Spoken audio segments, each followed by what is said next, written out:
اگر ہاتھ پیروں کی جلد سخت ہو جائے تو دھوپ میں بیٹھنے سے جلد نرم ہو جاتی ہے۔ میٹھا زیادہ کھانے سے وزن بڑھ جاتا ہے۔ سحری کا کھانا کھانے سے بڑھاپا جلدی نہیں آتا۔ کمر درد کا مسئلہ ہے تو تل میں شہد ملا کر کھانے سے درد میں آرام ملتا ہے۔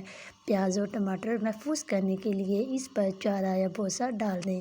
پیاز خراب نہیں ہوگا۔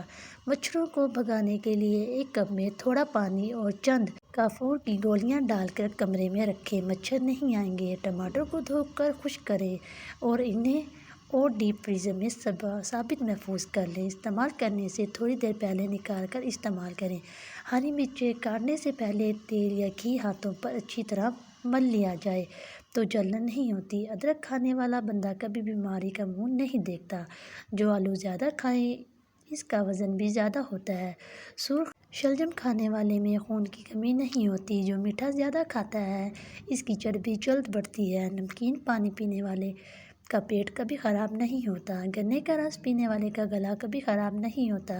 کسی بھی کچے پھل کو پکانے کے لیے اسے اخبار میں لپیٹ کر 2-3 دن تک کسی گرم جگہ پر رکھیں، پھر پک کر تیار ہو جائے گا۔ بچے ہوئے صابن کے ٹکڑے کو کسی موزے میں ڈال کر جمع کر لیں، پھر اسے قمیض کے کف یا کالر وغیرہ صاف کریں، آسانی سے صاف ہو جائیں گے اور صابن بھی ضائع نہیں ہوگا۔ سالن میں اگر مرچیں زیادہ ہو جائیں تو پھیٹا ہوا دہی یا دودھ ڈال کر مرچیں کم ہو جائیں گی۔ مچھر کاٹ جائیں تو لیموں کا رس فوراً متاثرہ جگہ پر لگانے سے افاقہ ہوگا۔ نیک کپڑوں کی چمک کو برقرار کرنے کے لیے ان کا رنگ پکا کرنے کے لیے ان کو نمک ملے ٹھنڈے پانی میں ڈبو کر رکھیں، پھر دھو کر سکھا لیں۔ اس سے کپڑوں کی چمک بھی برقرار رہے گی، رنگ بھی پک جائے گا۔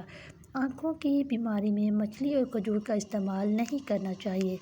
امرود کھانے کے بعد 1 گھنٹے تک پانی پینے سے گریز کرنا چاہیے۔ 1 چمچ مکھن میں 1 چمچ عرق غلام مکس کریں اور اچھی طرح پھینٹ کر ماسک تیار کریں، پھر چہرے پر لگائیں۔ 15 منٹ بعد بیسن ملے پانی سے چہرہ دھو لیں۔